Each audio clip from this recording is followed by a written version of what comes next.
rolling. Wow. There we got another. Oh hey, can you hear us? Mid. Oh Yeah. nice. Hey, can you guys hear that? Yes. My Wi-Fi. Okay, I'm in a different space than usual. I think your Wi-Fi is fine. So I'm actually in a classroom. We got two students joining us here in the classroom. It's just our sound situation here isn't ideal, but I think we can make do. Okay, cool. I'll try to speak loudly. Oh yeah, that's perfect. Is that all right? Yeah. All right. Okay, cool. Let me just see if there's going to be anyone else joining us. Let's just chill for like another minute, just in case. You guys okay that I'm maskless up here? Yeah. Okay. We were just complaining about the hours we've spent wearing them today. Got it. Sorry about that. That scare earlier. Yeah, I thought it was 2 for a while, and then I looked at our final email. I'm like, oh, 2:30. Yeah, the email says 5 for me, but I definitely remember us saying 5:30. No big deal. I'm just in a studio right now, so I'm just chilling. Nice. I Yeah. don't have anywhere to be. And I'm sorry that I keep on saying the Pacific Standard Time. Um, it's okay. Very flexible. You're not in Tokyo right now. No, I am not. Yeah, so it's actually it's a lot easier to schedule, but I still managed to fuck it up. So, Okay, so you're back and forth? just I came to Washington State to teach a Super 8 filmmaking class, and then today was actually the last day of class, and these two are from that class, so they're just chilling. Well, Yeah, I mean this is fine. Do you want to do, since it's basically just you on Zoom and then these two here? When we had Marissa's talk yesterday, we had the people who visited just introduce themselves and sort of say like what they're doing in this class real quick. Would that be okay with you if we had them do that? sure, absolutely. You want to come up and... I don't fight.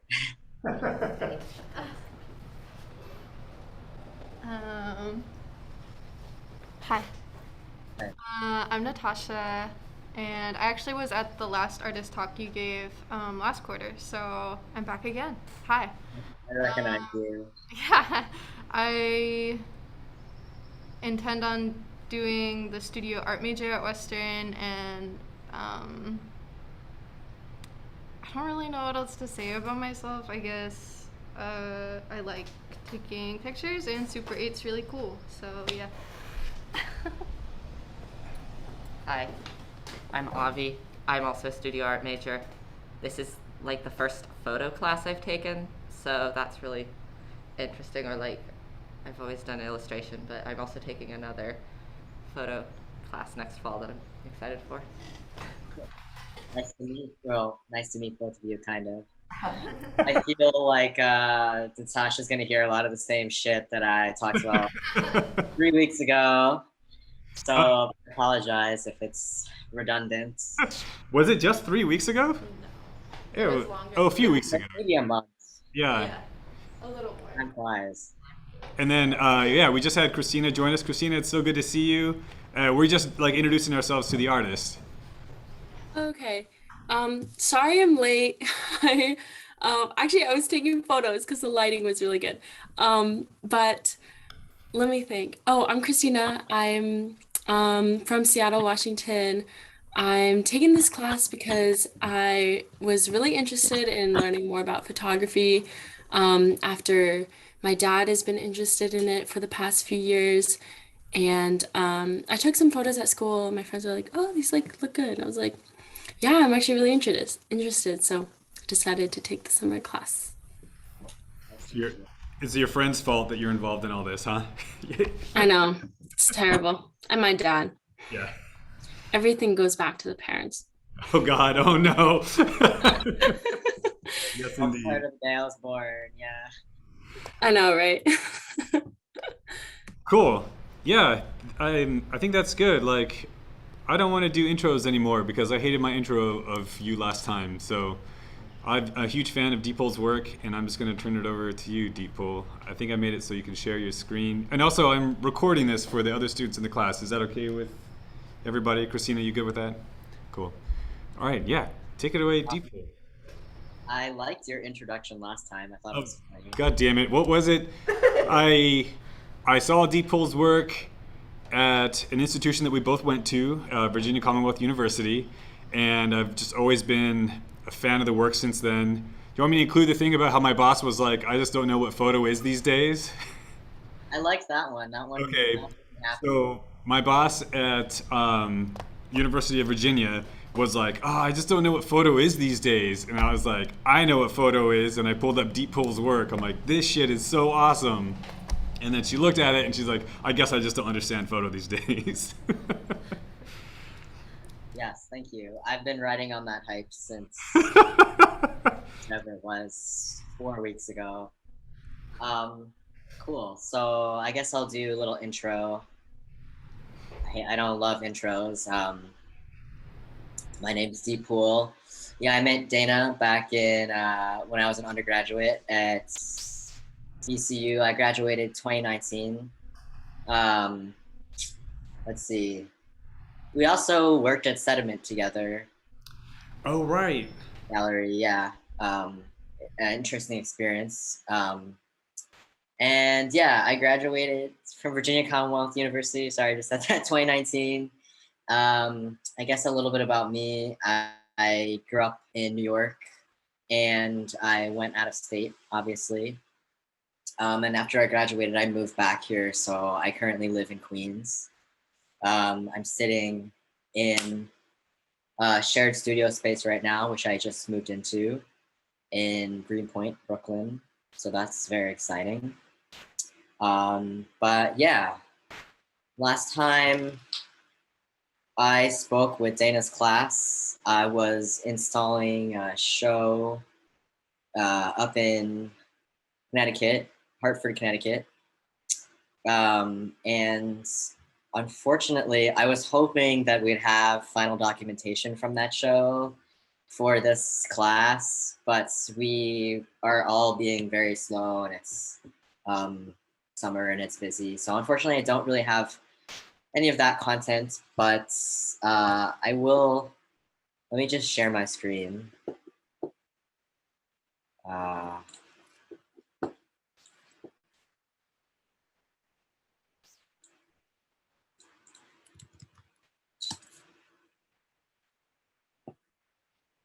so I'm just gonna like scroll through my website because I feel like that is the best way to show my work. Uh, can you guys see this? Yeah, yeah, we can see your website Okay, cool. and your tabs in case there's anything incriminating up there. Oh shit, just kidding. Yeah, it's all good. I clear everything before I enter. Nice. Cool. So trained in photography, and I received like a BFA in photo film. Um, so I mainly work, yeah, in like print and kind of a lens-based medium because that's what I'm comfortable in, technically. But I also think it's a great way to view the world and make art with. Um, a lot of my work is flat, but as you can see, uh, I've also kind of started to work with like more dimension of installation, and I'm hesitant to say sculpture, but sure, kind of like object and installation. So this is some of my work postgraduate. Um, yeah, most of my work is kind of reflective of my personal experience in this world. So that's kind of what is like a big influence, and I would say like a big motivation for me personally. But I work a lot in metaphor because I don't know. I think it's just like a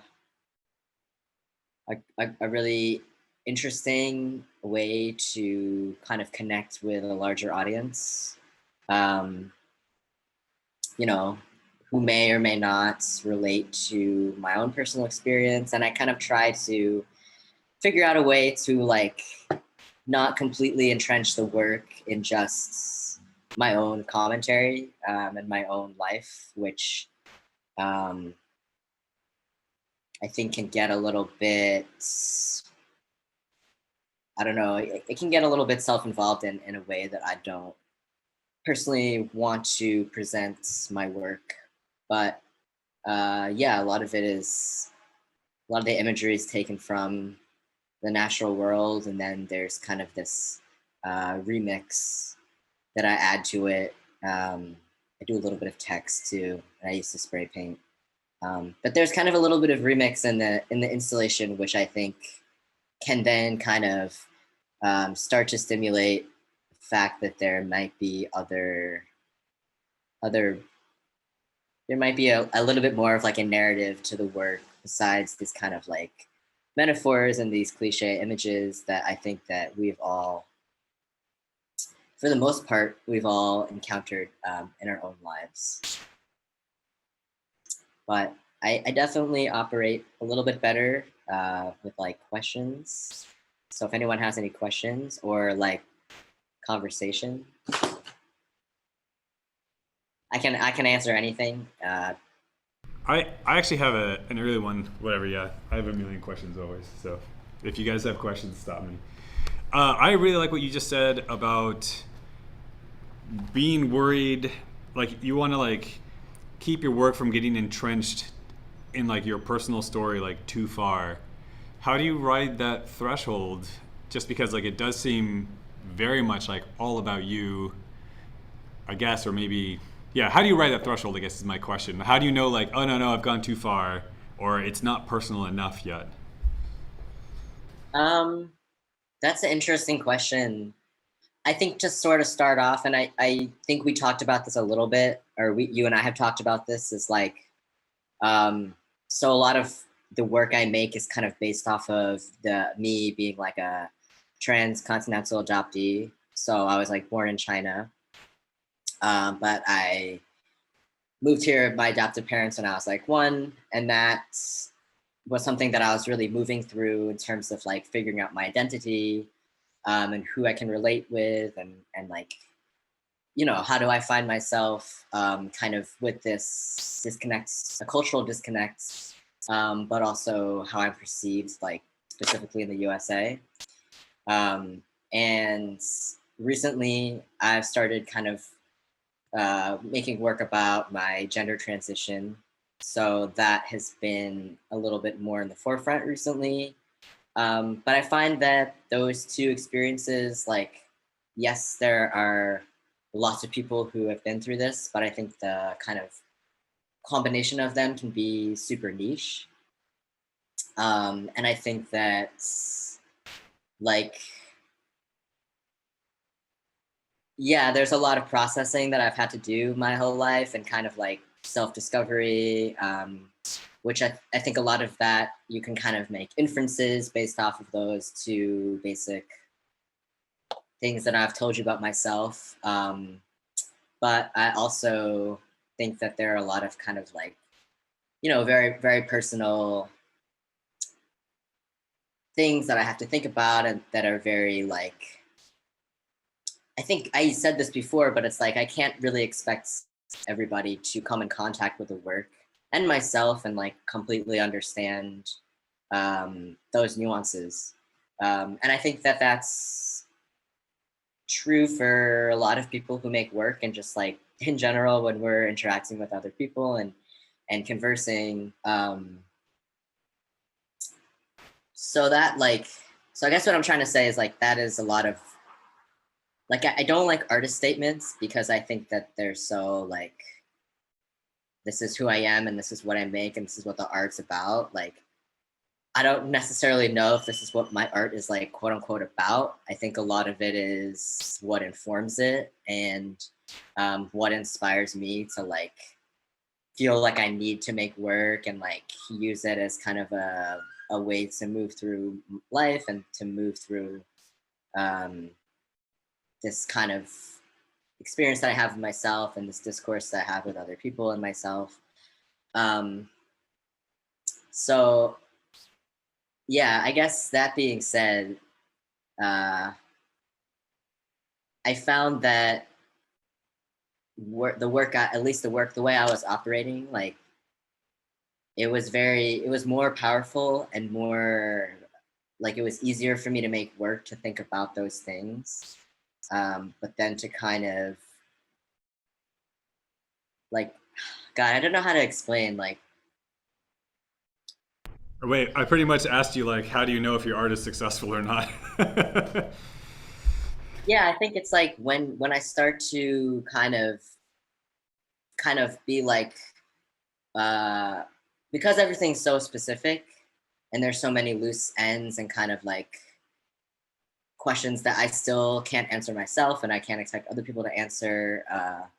It's like I keep like losing my train of thought. Like to kind of work in metaphor and to kind of work vaguely is a really good way for me at least to kind of like take the main human emotions that I have around the experience that I'm working through and then kind of project that into the work, and kind of reduce it.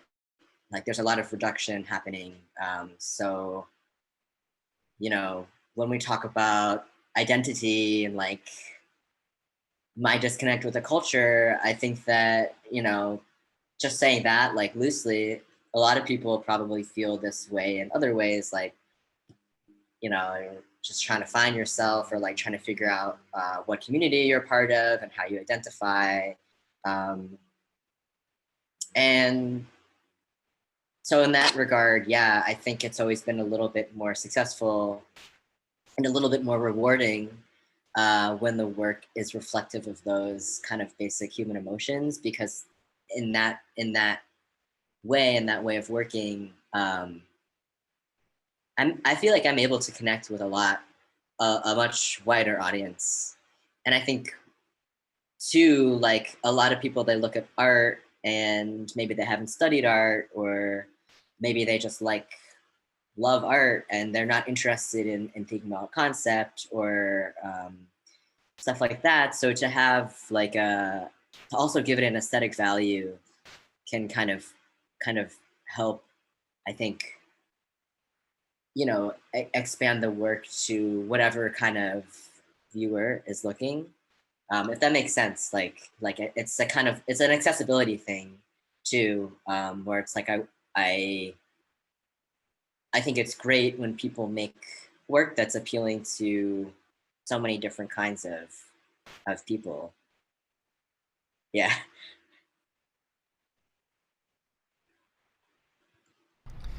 I have kind of a basic materials question.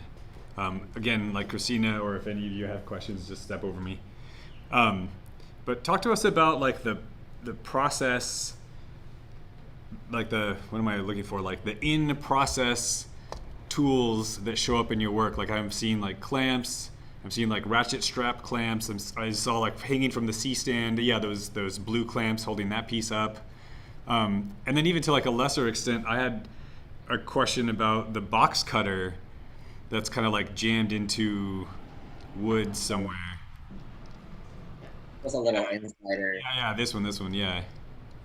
Yeah, I'm curious about like that specifically, but also yeah, like the ratchet straps and then like the clamps, like why you feel drawn to that.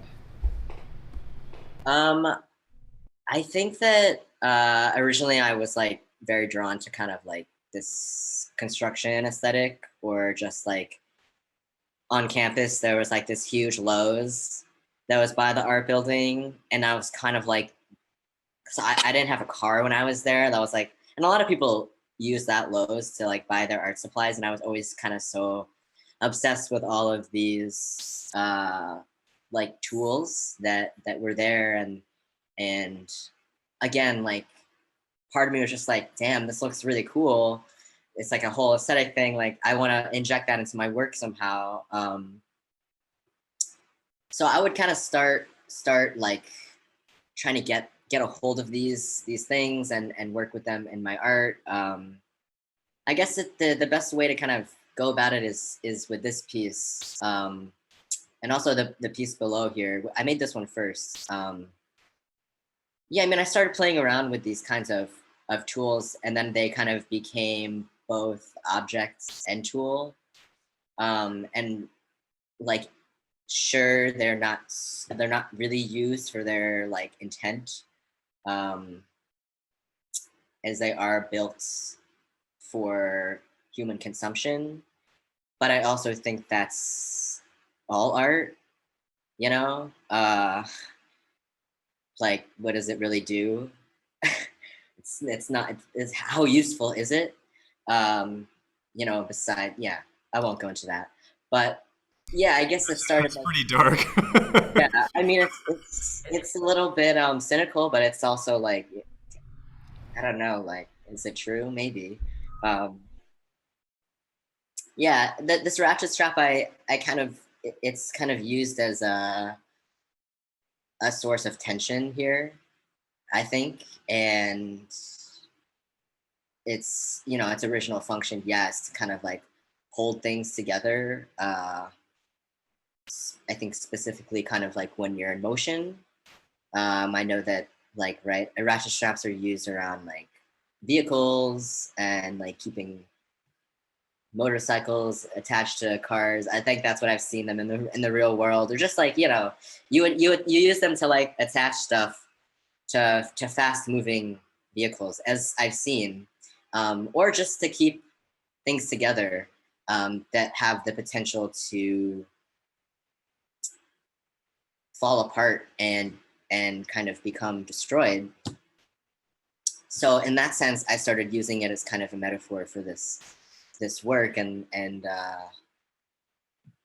think when you think about like what it does in the real world and then what it does for this piece of art, then you can kind of begin to like put together a little bit more of the narrative. So originally, yeah, it's like a photo of these like roses that are kind of in motion around, bound by this kind of like white fence at night, and you can look at it and maybe you think it's cool, maybe you don't like it, maybe you're like, that's a really bad photo, whatever. But I think when you start, when I this kind of ratchet strap helps develop a stronger narrative to what this kind of character that does repetitively show up in my work, like what does it represent? And so then you can kind of begin to get the sense of like, there's something trapped in here. You know, we have light coming out. This is keeping something together, and this image represents what it might be. Um, and if you look really closely, it's actually not, it's very easily undone. And this lock like doesn't mean anything, um, which is also kind of like, you know, getting deep over here. This one's fun to talk about because I used this C-stand and was definitely also really obsessed with its like shininess. And it's kind of like, it's a little terrifying, but it's also very heavy and it's very strong. But this is one of my only pieces that actually has like a quote unquote self-portrait of myself. Um, but I was drawn to it because I had seen them like all the time while I was studying photography. And it's really just kind of a straight up reference to my practice and what I've been trained in, and kind of like, what is the use of a C-stand? You're usually using it to hold up a scrim or a seamless or some kind of backdrop. So this image has kind of become some kind of backdrop to the work, and you know that it gives it kind of its purpose, and it gives it a lens to look at when you're kind of trying to identify like, what does this mean? What does it mean to the artists? What does it mean to the body of work? And then, you know, like I said, you can also look at it and just think of it as something that just functions as a piece of art. Or you can look at it and be like, that's a waste of materials. That's bullshit. You know, it's like, it's whatever, you know, I can't control what's in people's minds. Um, It just hit me when you said it's kind of terrifying. Like it just hit me how high that is. That the top of that piece is like 8 or 10 feet tall, judging by like the extension on that C stand. yeah, I think this is all the way up. Um, Garage door. yeah, it's pretty high up. Um, it's also like there's a lot of tension here going on, and like this can totally fall. I think a lot of the like kind of construction objects I use, like they're not very immortal. You know, like they can come apart really easily, and so there's actually this kind of aspect of uh, ephemerality and motion. So that's something that I've been thinking about more recently as I kind of reflect on some of my old work and then kind of start to develop into newer work. Um, but yeah, I've always been really curious about trying to make the still image not so still and not so forever. Um, yeah. They're really simple presentations. It's almost like just as you were talking about right now, I kind of felt like, oh, it's sort of like almost like the IKEA booklet where it like shows you how to build something, but like while you're sort of like revealing how you put it together, you're also like revealing how it can fall apart. Right, right. Pretty I interesting. like that. I like that analogy. I love IKEA, so I have a question about like how you took this photo because the lighting is super interesting and I feel like the way that the brightest light is reflecting off of it, it looks like it's a mirror, but like the self-portrait makes me think it's not. I guess like what went into taking this photo? yeah, this it's pretty like it's pretty DIY. So this is like a obviously a photo. Well, maybe not obviously. This is a photo I took of myself in like a mirror. So just kind of like a mirror selfie with the flash, and then I printed it and framed it. And I drove to the beach with my friend, and uh, it's at the glass is actually cracked, so it's a fully cracked frame piece. And I kind of waited until sunset because I wanted this like really specific horizon line. And we put like bricks in the water to kind of stand up this flat frame piece. And this is not like crazy huge. I want to say it's like 16 by 20. But we have like over here, I don't know if you can see this cursor moving. Um, to the Yeah, we can see it. We can see it. yeah, to this area, I have like an off-camera flash, a speed light, um, shooting directly at the glass at full power. So it'll like go off when I click the shutter button. Excuse me if I'm explaining stuff you guys already know. But because it's such a high power, uh, the flash reflects off of the glass and like into the water. And I actually did not know that any of this was going to happen. At least this part, like I didn't know this was going to happen. So it was a little bit of like a happy accident. Um, but yeah, it's the only thing that is photoshopped here is that I color corrected the water to be kind of red. Uh, Kind of a boring story, but that's how I made it I've always wondered. against time. But yeah, Yeah, this is the image that I showed my boss at UVA. I was like, I think this is sick. And yeah, I had no idea. Christina, I'm so glad that you asked about that. That's incredible, Deep Pool. Like, I thought this was all like Photoshop wizardry. I can't believe this is off camera flash, just like blowing at glass that you shoved into the water. yeah. The most people like it's yeah, it's like completely made in camera. Um, I think that yeah, totally. People are like, how do you Photoshop that? Um, And I'm not really that good at Photoshop, so I don't think that's ever gonna be that's ever gonna happen. But you know, I think that's really interesting in combination with the. Can you hear me? Yeah. I think that's really interesting in combination with the like construction materials as a like practical effects thing.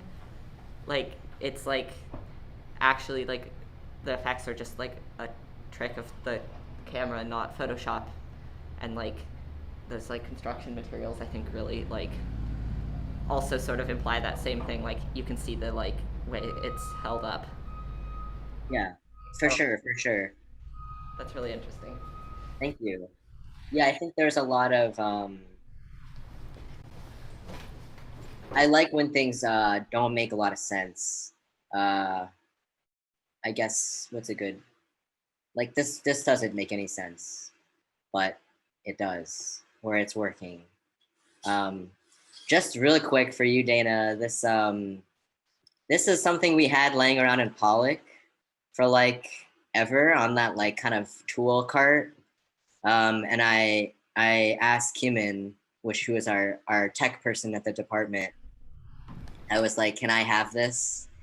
He's like, "Yeah, sure. Why do you want that?" I was like, "I just need it." And then when I was installing, I was like, "I have to add this into my exhibition." But it's just a little reference to like Epson photo paper and kind of the production behind, uh, being an image maker and working in print, um, and cutting out kind of, the process of using an X-Acto knife and stuff. I know a lot of image makers and designers are very familiar with the X-Acto knife.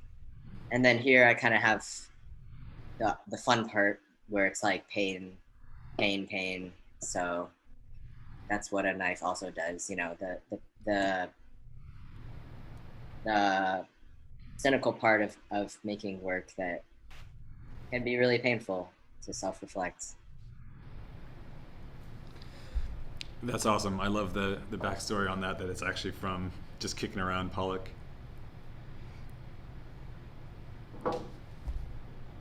Um, so was this like the black piece on the right?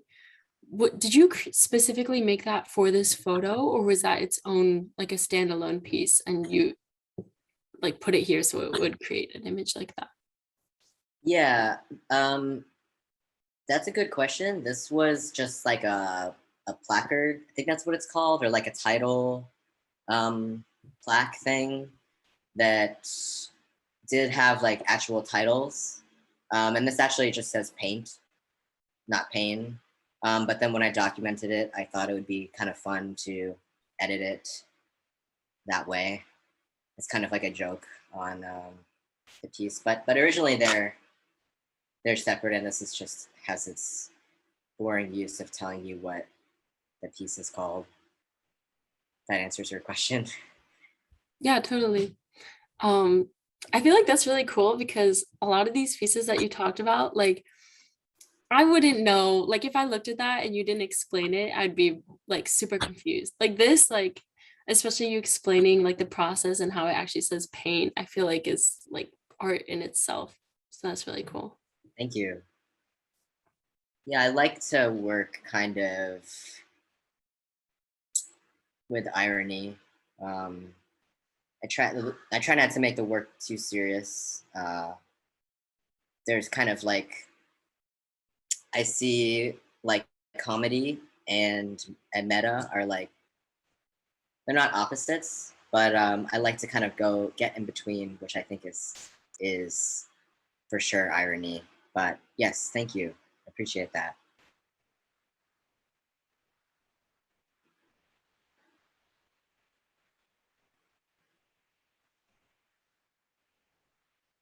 Eh. Okay. Yeah. My second question is related to what Dana said earlier about like finding the balance between like the specific and personal and like the like vague and interpretable. Like, do you think that like that irony is part of that? Like finding a level where it's not too serious to the point where other people can't like see something in it for their experience, even if it's like more personal and specific? Yeah, that's a really awesome question. For sure, um, I think that there's also, yeah, there's a contradiction there of like talking about something so specific, um, and then at the end of the day, just kind of trying to conceal it and codify it with like a sunset, or a flower, because it's kind of like, oh, I've put all this work and emotional energy,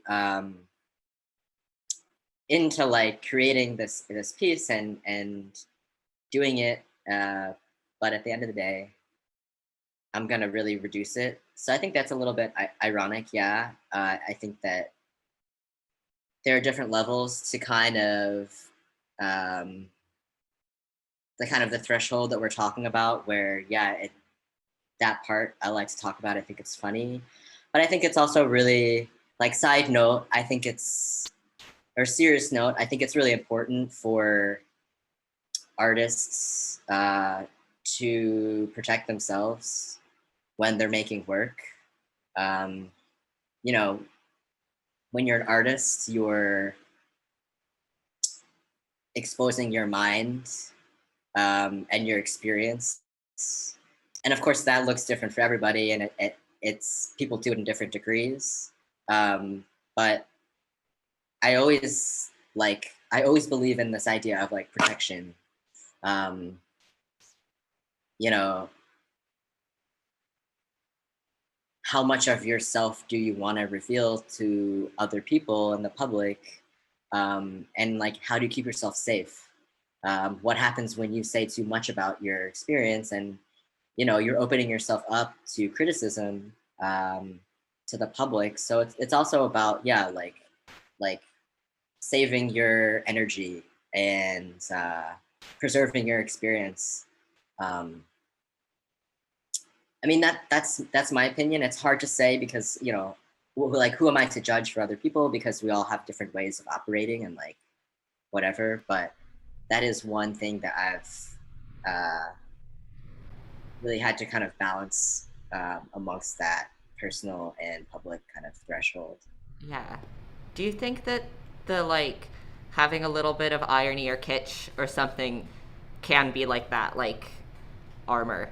Like, because there's like sort of a like, you can kind of bury something personal in something not like humorous, but like slightly like what you're saying, like picture of a sunset. Like,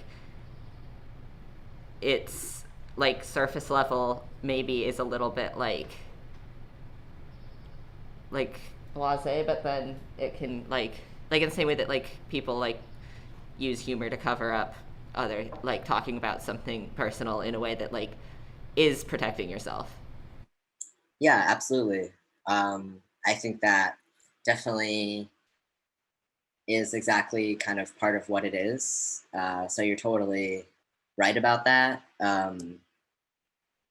Yeah, like what you said, people use humor and irony as kind of a coping mechanism. And it's also, when it's good humor, it's very self-aware and it's really self-reflective.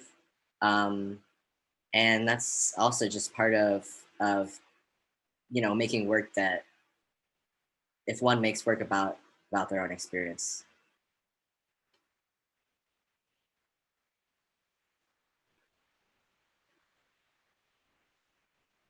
Sorry. Avi just said good humor and good art are pretty similar. Both are art forms for sure. Both are just personal enough that they mean something and not too personal to the point where like other people get put off. Right. Yeah, and good humor, is also good taste too. Yeah. Sometimes things are both. I have a question taken off of that because like I really like your work because of the text that you use. Is my forehead in here? Here so that you can sit in the chair too. But like, yeah, when it comes to text, Is that sort of the same mode of operation? Sorry, we're looking up because we're projecting in the classroom, so we're like looking up at the projection screen. But um, At first, I thought you guys were rolling your eyes at me. no. You're like 8 feet up on the wall. Okay, awesome. Um, yeah, how do you like? Is it kind of the same process as far as like the show and hide, or like vulnerability versus armor? Is that the same kind of thing when you come to the text? Because text is so explicit, but like it's at times it's kind of cryptic in your work. Yeah, it's definitely the same or similar process. This text that you're reading right now, like this was so scary for me to print and like exhibits, uh, but it is straight out of kind of like a diary that I was writing in at the time, um, and I think it was like I think it was a letter to somebody that I guess I was in love with at the time or something like that. Whatever, but clearly that it was the past, and we've moved on. But yeah, I mean, it's part of a much longer page of words. So I was kind of rereading it, and this was the most cryptic part of it, as you said. I mean, what I just told you is kind of like disclosure of it. But I think when it becomes like that's where the feelings came from. Like that was why I was writing it, like crying in my journal. But I think when you when you reduce it and when you crop it out of its context, it can mean so much more. And not only does it inform like those emotions in this chapter of my work, but I think it also informs like other parts of it too. Maybe things that I'm working through now or we're working through before.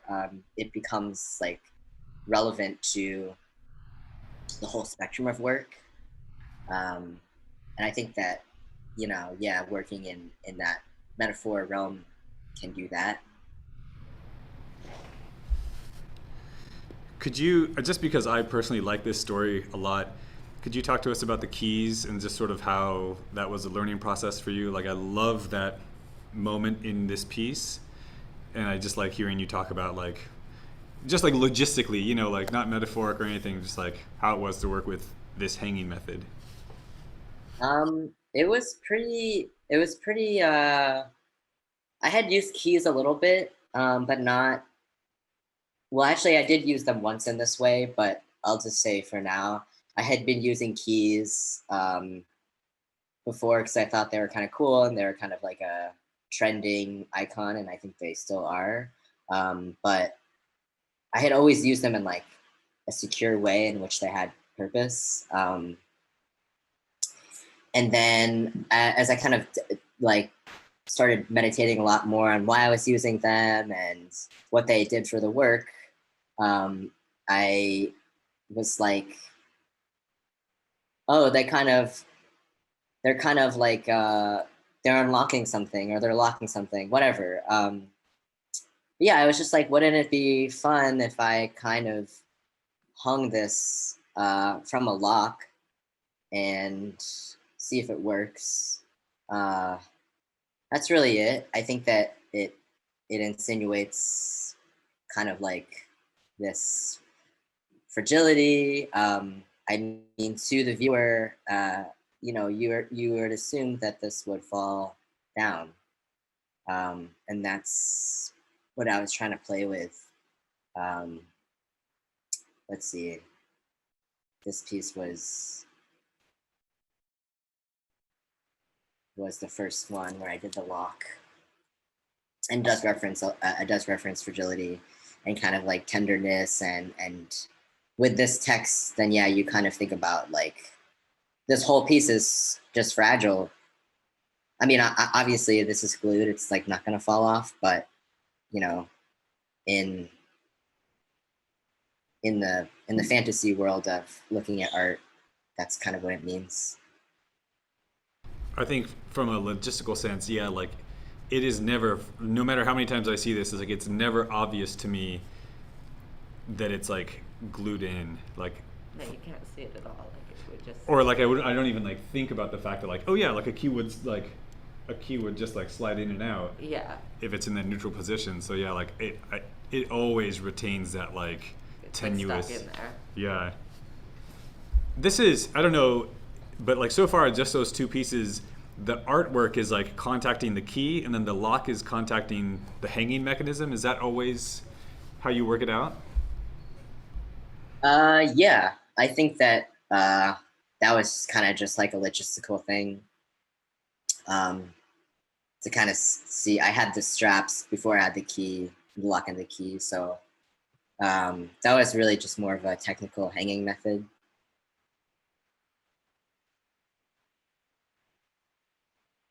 I didn't realize like we were burning through time, and I don't want to keep you too long. Do you want to talk about the rabbit? Do you want to talk about your merch? Like I love that. Like I want to. I keep telling you I'm going to buy something. I want to get shipped to Japan. But yeah, can you talk to us about the rabbit and the merch? Yeah. So let's see. Let's go all the way down. It's too far down. This was the first piece I made of the rabbit in 2018. And I had traveled out of the country to do like a study abroad program in Berlin. And so I was like in a new place, kind of trying to make art, thinking about myself outside of the context in which I had known myself. And around this time, I was like, well, I've always been really obsessed with rabbits. Like it's just kind of been like a fun animal that I've always liked. And I had also just recently been using the moniker Deep Pool because I didn't really feel like my legal name reflected who I was and whatever. I was having this like identity crisis and whatever. But yeah, I kind of wanted a visual symbol to go along with Deep Pool.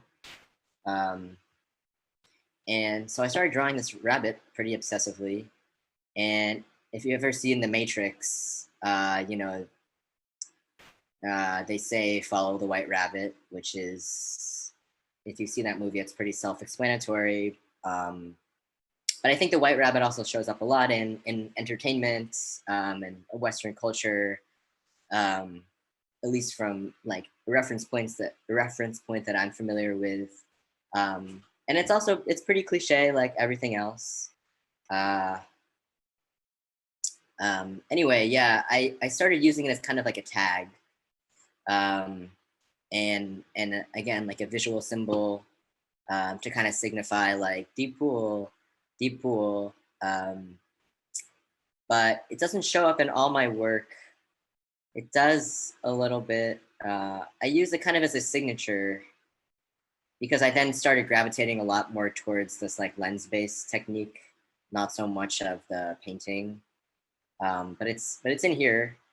I think I used it here because this was kind of like a letter, so I wanted to sign it, and it doesn't show up too much until it shows up here in my grave, and then this newer piece. But yeah, that's really like the backstory of the rabbit. But I did feel like it had started off so strong and like so introductory, and it kind of began to visually die out as I started progressing in this kind of work. But it was always kind of there, I think, in spirit. And it was something that I felt like, yeah, it was still the white rabbit, and the idea of the white rabbit was still kind of evoked, especially if you were familiar with my work and myself. But I didn't want it to. I wanted to keep it alive in a way that was still kind of like authentic and honest. I didn't just want to keep like slapping graphics into my work just for the hell of it. And so I started making T-shirts during like the pandemic because I was on unemployment, or sorry, during lockdown because I was on unemployment and I had a lot of time on my hands. And I also had a lot of artist block during that time. I didn't make a lot of work. I had a lot of artist block, and so kind of doing t-shirts was like the next best thing to feeling like I was making something creative, and it wound up being a really great thing, because I felt like my friends could buy them, and I could do trades and stuff, and it was a lot easier to kind of keep making work, in that kind of economy, in that kind of environment. Um, but here they are. These are the first two I started with.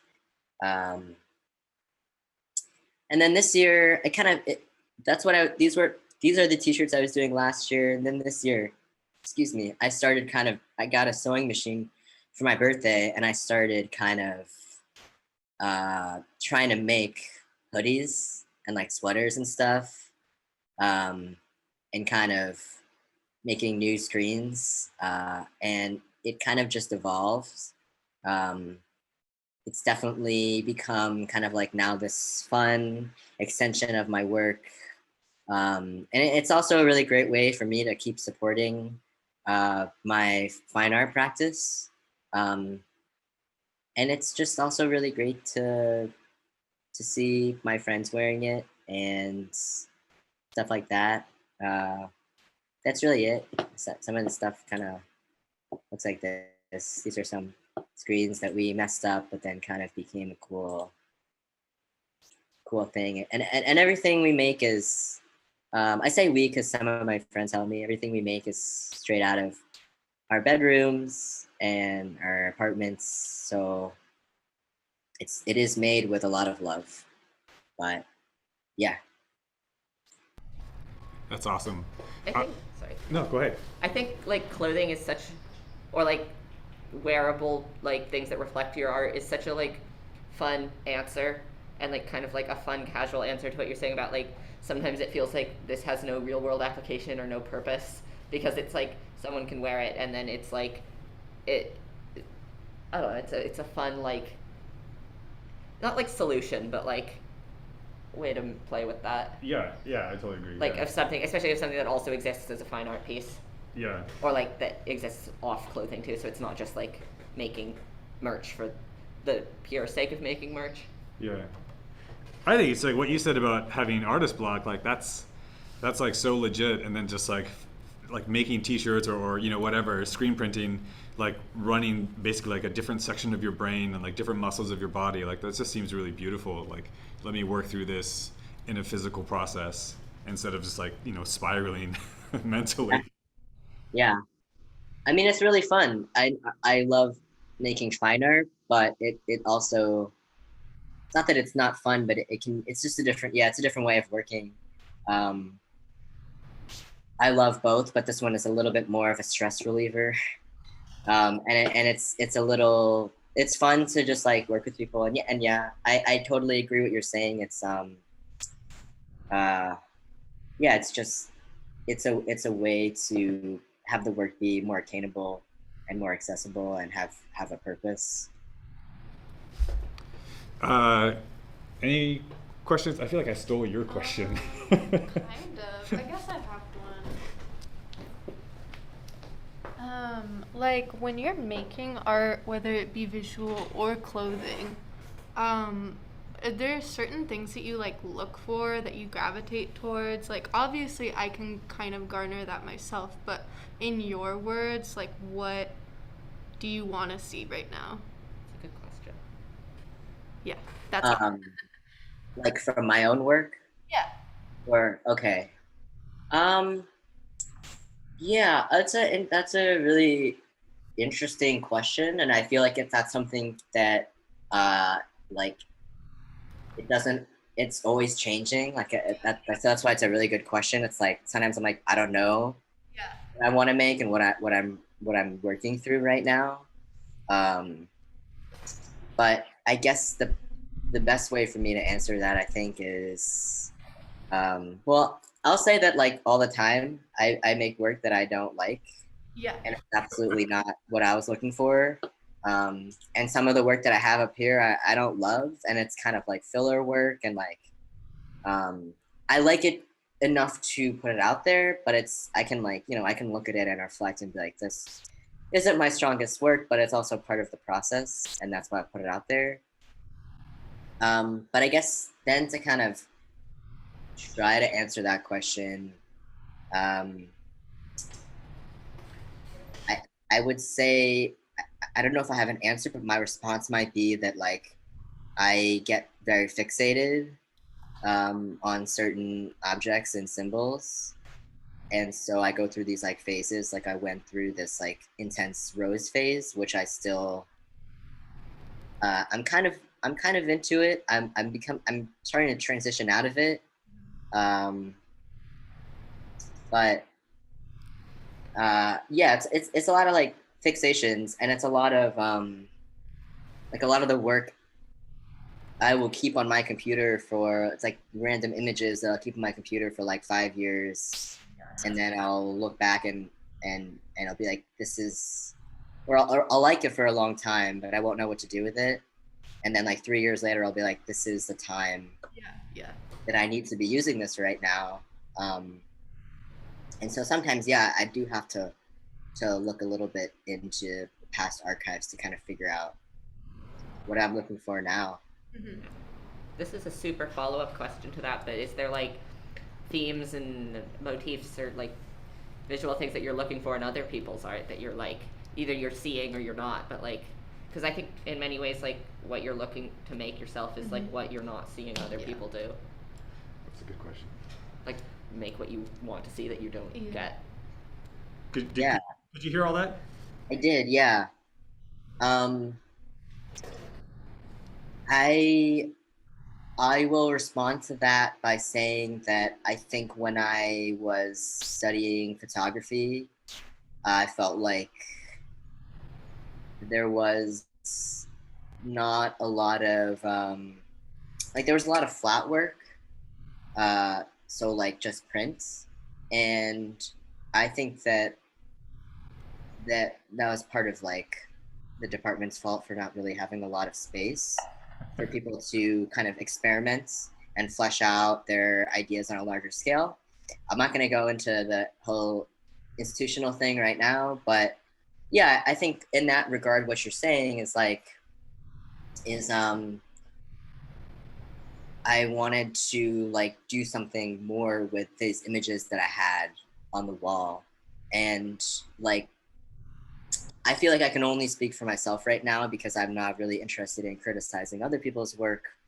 Um, but for me, like the flat prints that I was making of like the sunset, it didn't feel like enough for me, and it didn't feel like it really was that powerful because then it just became the thing, this like cliche, the thing that they tell you not to do.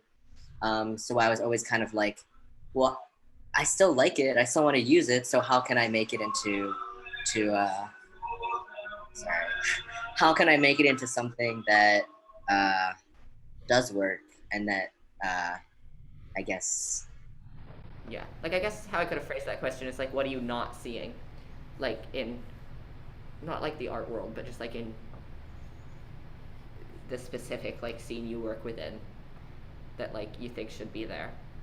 Oh, my work? Okay. Or like not your work specifically, but like what are you not seeing in like the artists around you or the people who make similar work that like you want to see? Oh, wow. Yeah, that's pretty big. Being recorded, right? Yeah. Okay. Uh, Have you noticed, like, yeah, like maybe just in that, because that's like a huge Like question. are there any But huge gaps that need to be filled? yeah, when you look around, are you like, huh, like no one is addressing X, Y, or Z, or at least in your relationship to it, or maybe you feel like, hey, I see something that like I want to address, and I see that many I people see are a not little addressing place it. I could go. Yeah. cool. I think that we're in the USA. There's a lot of tension on like identity politics, and kind of like working. We're very individualists, so we're very interested in like our own perspectives and our own experiences. And like, I'm not saying I don't do that either, but I think that something that I personally have been trying to work with in my art is kind of thinking, like as a queer person, how to make queer art without being explicitly queer. And how can I kind of expand the notion of queerness past like gender, sexuality? Because like I said, of course, I'm queer and I can't escape that context, and that's personal to me and it's personal to other people within that community, and it's a very specific experience for every single person. And so I can, you know, a lot of what I make is based off of like me being queer and interacting with the world in that way. But I'm also really interested in how can I queer the arts and queer spaces and have people relate to that maybe they don't think about queerness and or gender sexuality. Like how can I push that definition further away from itself in like, you know, in an honest and appropriate way. Yeah. Not necessarily in like a derogatory way or like a decentering way, but so that's something I'm very curious in seeing in other people's art. And like I think if we're talking about this work specifically and it being vague, I think that makes sense.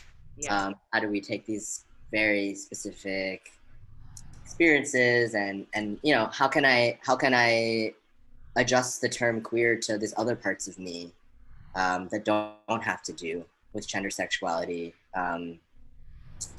What kind of like bigger notions can you take out of queerness, like natural identity, and then how do you kind of like provoke that further? I hope that answers kind of your question a bit.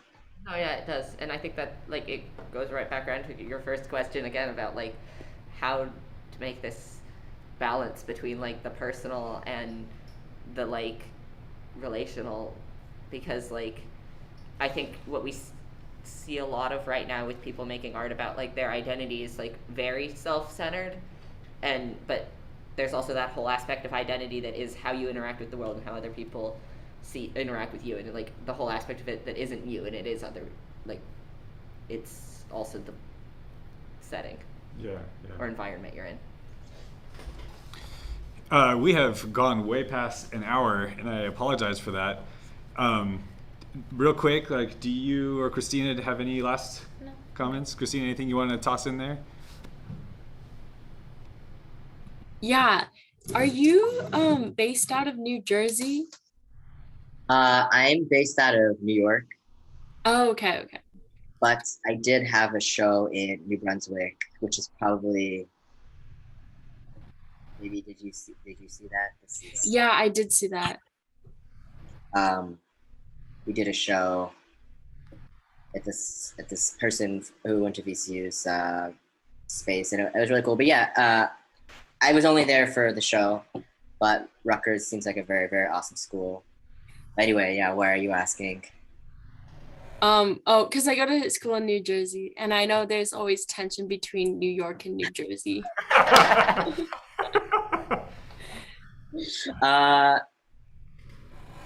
Yeah, I grew up here, so I grew up in New York, so I'll say that. I'll go back to saying that, you know, we're being recorded right now, but yeah. So good. I hear you. Oh my gosh. Rad. Thanks, Christina, for starting a war between Jersey and New York. I didn't start it. It's been like that. That's true. You did not light the fire. That's true. It's so good. Deepal, thank you so much for spending so much time with us. And yeah, this has been awesome. I appreciate your visit every single time, and I feel like I learn more and more about your process and your work. So just thank you for your generosity. Yeah, thank you for always having so many questions. Very helpful. Yeah. Cool. Yeah, thank you. I don't know why, but I feel like clapping. Thank you, Deepal.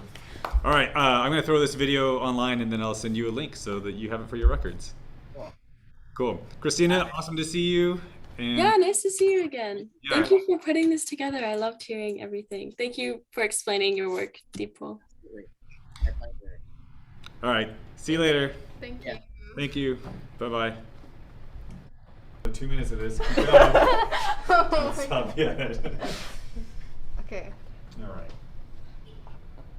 Like do like a little like Miss Mary Mac thing. It's, Wait, how is it? I always do it wrong. I think it's.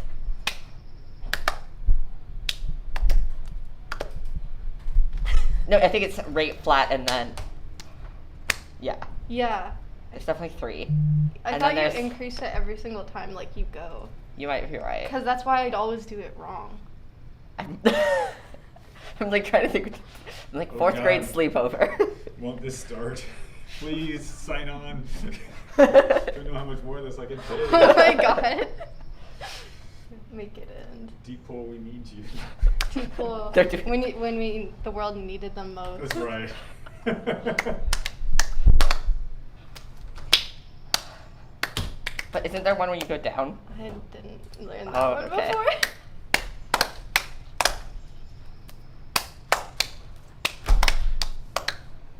You, Yeah, you increase it every Oh, single yeah. time. So Okay. it's like 1, 2, 1, 2, 1, 2, 1, 2. oh, okay, that's what we're doing. Yeah.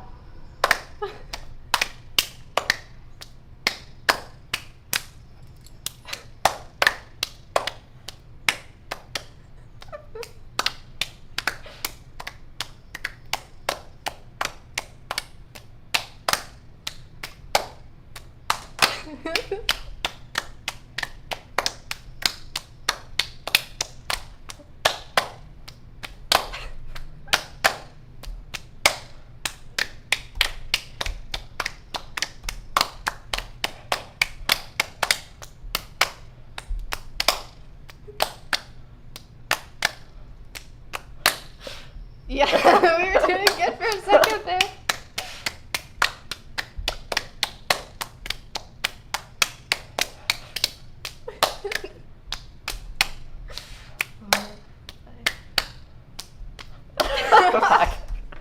That was like the best I've done it in Yeah. a really long time. We were talking about recording music, like, we got this down. Yeah, we got the beat. Yeah. We're 17